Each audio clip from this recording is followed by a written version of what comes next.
बिहार के राजनीतिक में और खासकर जेडीयू के अंदर अभी भूचाल मचा हुआ है। जेडीयू को लेकर कभी हवा उठती है कि आरजेडी में विलय होने वाली है, तो कई बार हवा उठ चुकी है कि जेडीयू के एमपी और एमएलए, कई एमएलए उपेंद्र कुशवाहा के संपर्क में है, तो कभी चिराग पासवान दावा ठोकते हैं, तो कभी प्रशांत किशोर भी कई बार दावा ठोक चुके हैं कि जेडीयू के कई नेता मेरे संपर्क में है। जेडीयू टूटकर बिखरने के कगार पर है। बीजेपी के फार ब्रांड नेता गिरिराज से ऐसे कई आरोप लगा चुके हैं। कुल बात कहा जाए तो जेडीयू की विपक्षी पार्टियां जेडीयू को मजाक बनाकर रख दिए हैं। इसी बीच जेडीयू के राष्ट्रीय अध्यक्ष ललन सिंह के बारे में कहा जा रहा है कि ललन सिंह जेडीयू के अध्यक्ष पद से इस्तीफा दे चुके हैं। हालांकि मुख्यमंत्री नीतीश कुमार अभी तक इसकी पुष्टि नहीं की है।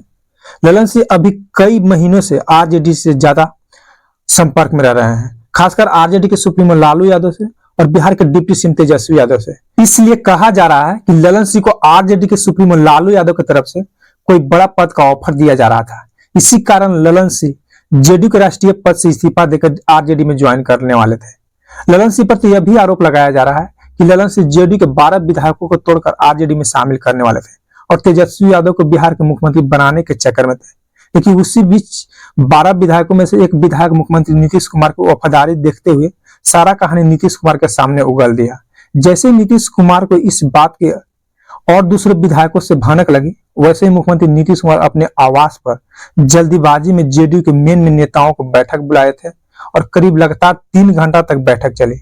जेडीयू की उस बैठक में क्या बात हुई, अभी तक कोई बात सामने निकल कर नहीं आई है। हालांकि जेडीयू के 29 दिसंबर के कार्यकारिणी की बैठक दिल्ली में बुलाई गई है और दिल्ली में ही 29 दिसंबर को तय की जाएगी कि जेडीयू के राष्ट्रीय अध्यक्ष आगे कौन बनेगा। जेडीयू के अंदर बैठक में 2024 के लोकसभा चुनाव को लेकर भी चर्चा चलेगी कि इंडिया गठबंधन के साथ रहना है या नहीं से, क्योंकि बिहार में 40 लोकसभा के सीट में से 16 एमपी जेडीयू के हैं और इंडिया गठबंधन में बिहार के आरजेडी, कांग्रेस, सीपीएम जैसे कई गठबंधन शामिल है। तो 2024 के लोकसभा चुनाव में जेडीयू डिमांड तो करेगी ही कम से कम 18 से 20 सीट के लिए, लेकिन इंडिया गठबंधन 18 से 20 सीट जेडीयू को दे देती है तो बाकी पार्टी को क्या देगी? जेडीयू के 18-20 सीट किसी भी हाल में नहीं देगी इंडिया गठबंधन। और जेडीयू के जो जीते हैं एमपी वो चुनाव लड़ने से तो मानेंगे नहीं, इसलिए नीतीश कुमार इस थ्योरी पर भी ध्यान दे रहे हैं, काम कर रहे हैं। आरजेडी के पास बिहार में सबसे ज्यादा विधायक है 79, कांग्रेस के पास 19 है, जेडीयू के पास 45 विधायक है, एमआईएम और लेफ्ट के पास 16 है।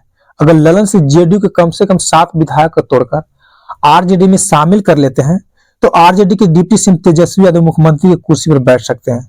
और आरजेडी इसी फिराक में भी है, क्योंकि बिहार में कुल विधानसभा की सीटों की संख्या 243 है और मुख्यमंत्री बनने के लिए किसी भी दल को 122 विधायकों की समर्थन की आवश्यकता होती है। आरजेडी और बाकी आरजेडी के समर्थक दल मिलाकर 115 विधायक हो रहे हैं। इसलिए 7 विधायक जेडीयू में से तोड़कर आरजेडी में शामिल हो जाते हैं तो फिर जेडीयू के चल रहे महागठबंधन के सरकार को लात से मारकर आरजेडी बाहर कर देने वाले थे। लेकिन आरजेडी और ललन सिंह के प्लान पहले ही फेल हो गया है, क्योंकि मुख्यमंत्री नीतीश कुमार भी राजनीति के काफी धुरंधर खिलाड़ी माने जाते हैं। सभी प्लान पर फिलहाल पानी फेर दिए हैं नीतीश कुमार। ताकि अब आगे हो सकता है कि नीतीश कुमार एनडीए के साथ मिलकर बिहार में सरकार बना सकते हैं, क्योंकि आरजेडी के बाद बिहार में दूसरी सबसे बड़ी पार्टी बीजेपी है। बीजेपी के पास 78 विधायक है और हम पार्टी के पास 4 विधायक हैं और जेडीयू के 45 हो जाएंगे, मतलब कि कुल 127 विधायक हो जाएंगे, जो कि बिहार में सरकार चलाने के लिए 122 विधायकों की जरूरी होती है। मुख्यमंत्री नीतीश कुमार के फिलहाल अभी सुर भी बदला बदला सा लग रहा है। बीजेपी के पूर्व प्रधानमंत्री अटल बिहारी वाजपेयी के जन्म दिवस पर काफी तारीफ भी की है अटल बिहारी वाजपेयी को। साथ ही साथ कभी कभी बीजेपी के नेताओं को भी तारीफ करते थकते नहीं है। मतलब कि नीतीश कुमार कभी भी दूसरा दरवाजा बंद नहीं करते हैं।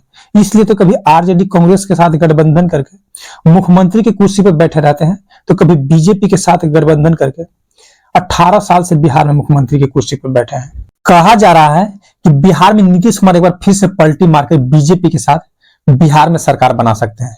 तो वही बिहार के बीजेपी प्रदेश अध्यक्ष सम्राट चौधरी को बीजेपी के आला कमान ने दिल्ली बुला ली है इन सब मुद्दों पर चर्चा के लिए। बीजेपी अगर जेडीयू के साथ गठबंधन करेगी तो इस बार मुख्यमंत्री नीतीश कुमार से डिमांड कर सकती है कि इस बार बीजेपी के नेता को मुख्यमंत्री बिहार में बनाया जाए। और बिहार में बीजेपी के कई ऐसे नेता हैं जो कि मुख्यमंत्री बनने के लायक हैं। सम्राट चौधरी, नित्यानंद राय, गिरिराज सिंह जैसे कई नेता शामिल हैं। हालांकि ज्यादातर तो उम्मीद लगाया जा रहा है कि बीजेपी नित्यानंद राय को ही अगर मुख्यमंत्री बनाने की बात बनती है तो बनाएगी, क्योंकि नित्यानंद राय यादव है और बिहार में यादव की कुल आबादी 14% है। और आरजेडी के डिप्टी सीएम तेजस्वी यादव को टक्कर देने के लिए बीजेपी भी यादव के मुख्यमंत्री बनाकर बहुत बड़ा गेम खेल सकती है।